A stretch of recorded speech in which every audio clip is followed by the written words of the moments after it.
Now we will study chapter 5, separation of substances.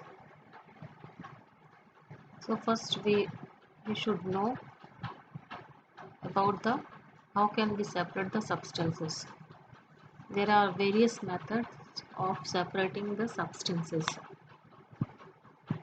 You can see in this diagram that is tea leaves are separated with the help of a stainer. So by using the stainer, these tea leaves can be separated out.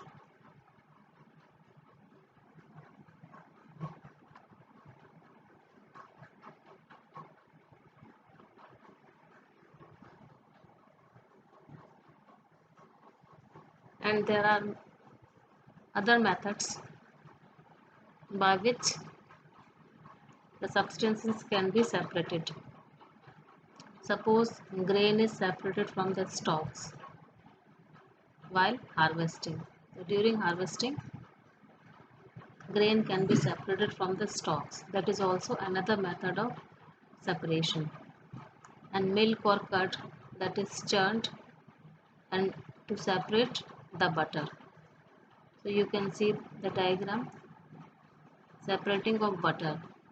Butter is separated out by churning milk or curd. That is also another method of separation. You also studied in class in chapter 3, fiber to fabric, the process of ginning.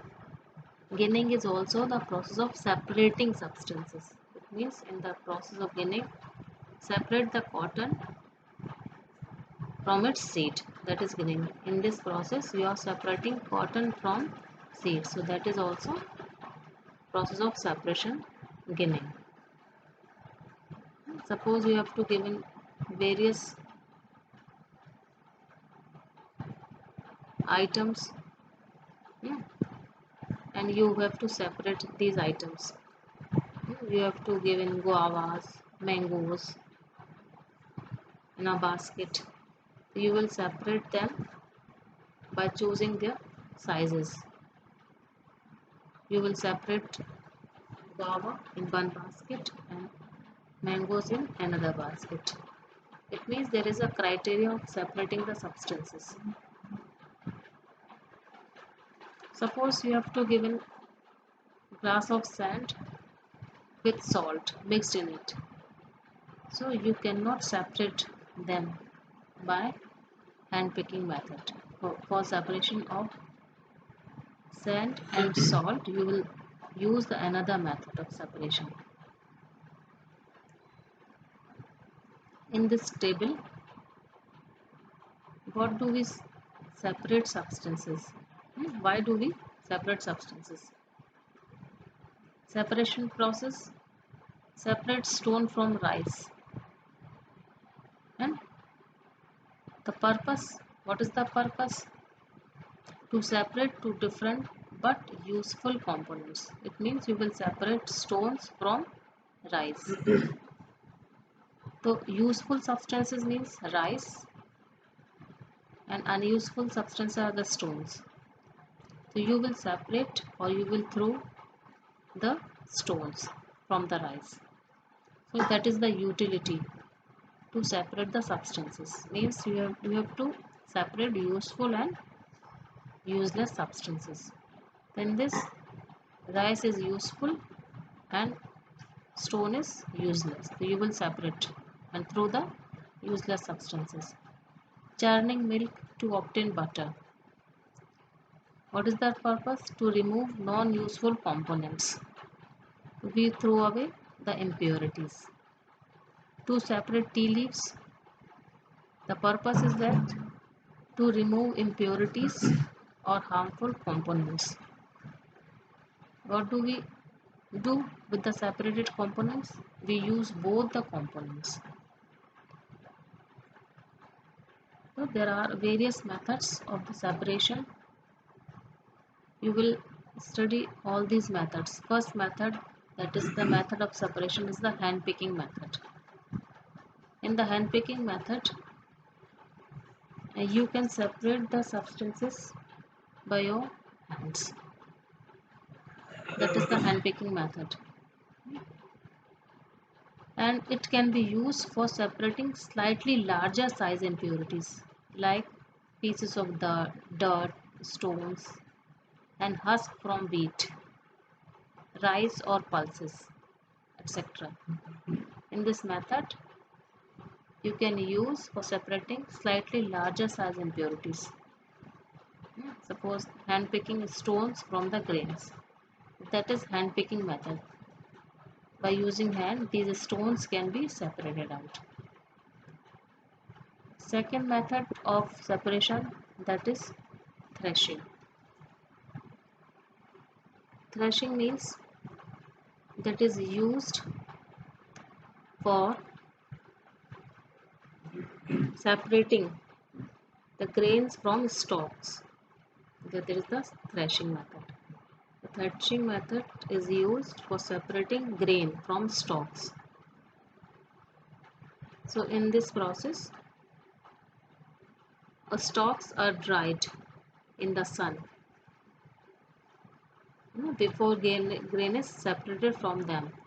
Then each stalks has many grain seeds attached to it. So imagine the number of grain seeds in hundreds of bundles of the stalk lying in the field. So how does the farmer separate grain seeds from the bundle of stalks? He will use the process of threshing. Threshing means to separate grain from its stalks. That is the threshing. That is the threshing method. In this method, this farmers separating grain from stalks. That is process of threshing.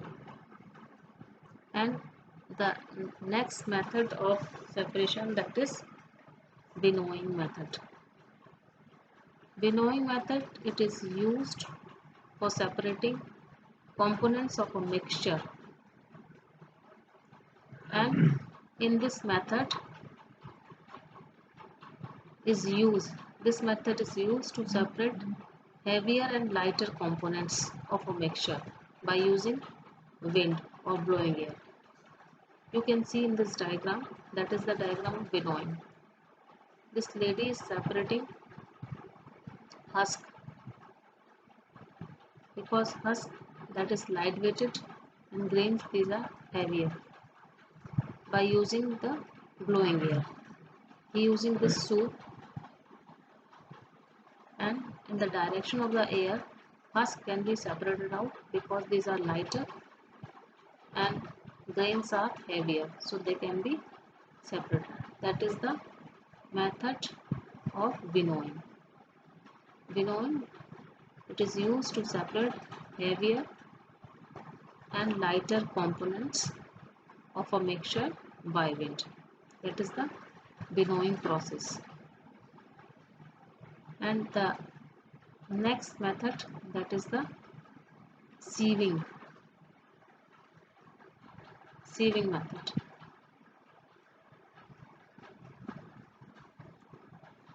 So we may wish to prepare a dish from flour. So for this, we need to remove the impurities which are present in it. So we use a sieve and pour the flour into it. You can see that in this diagram, sieving. We use the sieve to separate the impurities. So the impurities that will be remain in the sieve, and the pure component will be separated out. So by using the sieve, the bigger impurities remain in the sieve, and the other component, that is purified component, that will be separated from the holes of the sieve. So fine flour particles that will be separated from the holes of this sieve, and the bigger impurity